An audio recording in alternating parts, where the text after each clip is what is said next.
When researching, we utilise music websites including SoundCloud and YouTube that use social media aspects. For instance, you can leave comments or like and repost music.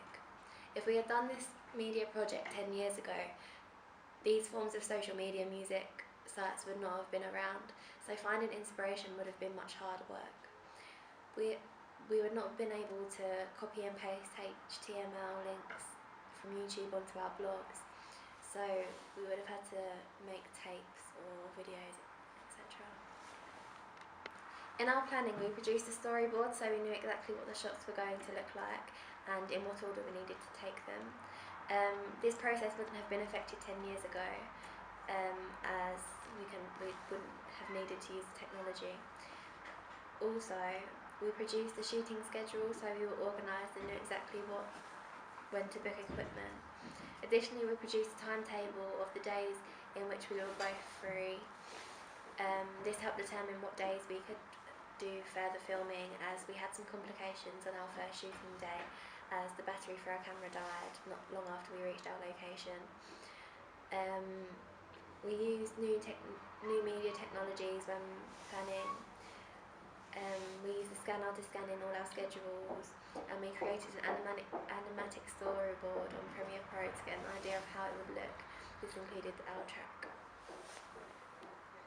During the construction of our music video, we used specific new media technologies, programs and softwares.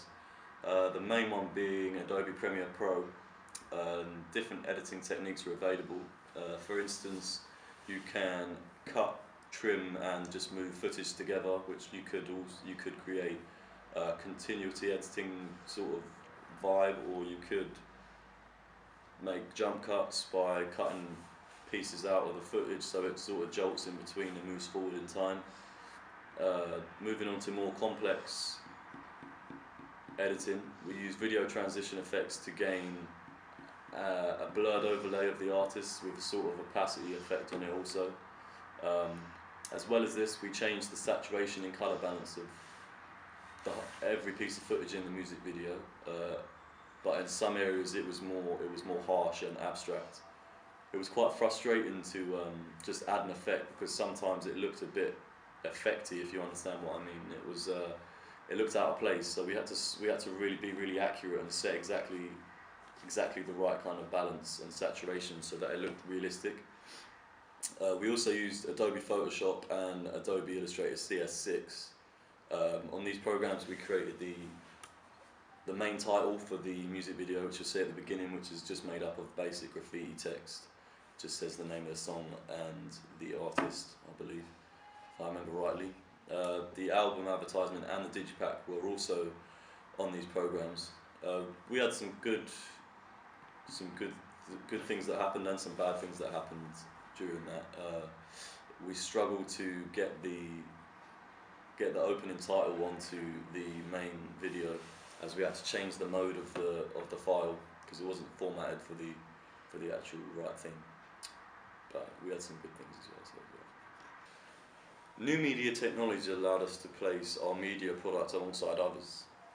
Placing the end products on YouTube meant that we could get a feel of what it would be like to professionally place a music video from a real artist from a specific genre on YouTube.